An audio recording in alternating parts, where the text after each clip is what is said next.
नमी जो है 14% तक के नमी खरीदी जाती थी, अब वो घटा कर 2% कर दी। पहले ही किसान को अपना उचित दाम नहीं मिल रहा और कहते हैं। और दूसरा, मेरी फसल मेरा ब्यौरा में जो है ये इतनी परेशानी इन्होंने हो रही है किसान को, क्योंकि आज मेरी फसल आ जाती है और वो कटाई होके तैयार हो जाती है खेत में, तो किसान क्या करेगा? मंडी में ले जाता पहले सीधा, तो मंडी में भाई आड़ती के पास रखता, कोई बारिश आ जाती तिरपाल आड़ती पे आता था, झरना करता था। अब खेत में छोड़ जाए तो बारिश आ गई तो उसकी सारी बर्बाद।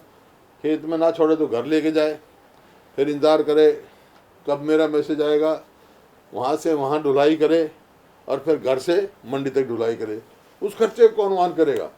और उसके ऊपर खर्चा पड़ रहा है। ये जो है इनको पूर्ण विचार करना चाहिए, और अगर पूरे इनकी खरीद की नीयत है तो जैसे पहले खरीद होती थी खरीद कर। सर, इसमें एक बदलाव है जो आपने पॉइंट रखा। जेपी दलाल ने कहा कि आज हमने चेंजेस कर दिए हैं इस नियम में, और अगर किसी को मैसेज नहीं आता है उसके बावजूद भी कोई किसान आ जाता है तो ऐसी व्यवस्था की जाएगी कि सेम डे भी उसकी पर्ची बना दी जाए। फिर ऐसा सिस्टम ही क्यों रखें?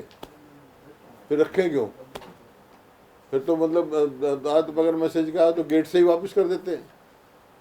ऐसा है, अगर जब मर्जी है तो रखने की क्या जरूरत है? मेरा फसल मेरा ब्यौरा क्या है? क्या क्या उसका वो औचित्य क्या है?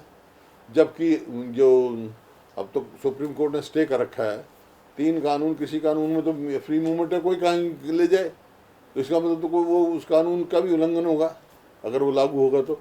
हालांकि किसान जो है कर रहे हैं, उसका विरोध कर रहे हैं, 4 महीने करीब हो गए उनको।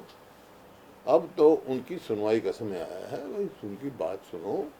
कोई इतनी बात नहीं है, नहीं तो कौन 4 महीने अपना घर बार छोड़ के बैठे हैं वो। इस बात की जांच होनी चाहिए। शांति प्रिय और प्रजातांत्रिक तरीके से विरोध करने का सबका अधिकार है, गरिमाएं रखने का। और शांति प्रिय जो विरोध कर रहे हैं उनके ऊपर लाठी चलाना गलत है। कोई ऐसा काम, टकराव, ऐसा कोई कदम नहीं उठाना चाहिए जो टकराव पैदा करे। उससे नुकसान होगा, प्रदेश का भी नुकसान है, तो उसको टकराव से बचना चाहिए।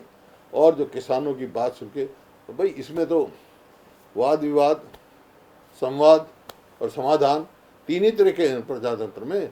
उनसे वाद विवाद शुरू करके, संवाद करके समाधान निकालें, जो उनकी मांग उनको माने। और क्योंकि हरियाणा की सबसे ज़्यादा जिम्मेवारी है, क्यों हरियाणा में तो बैठे हैं, हरियाणा की भूमि में तो बैठे हैं, सबसे ज़्यादा परेशानी हरियाणा के लोगों को है।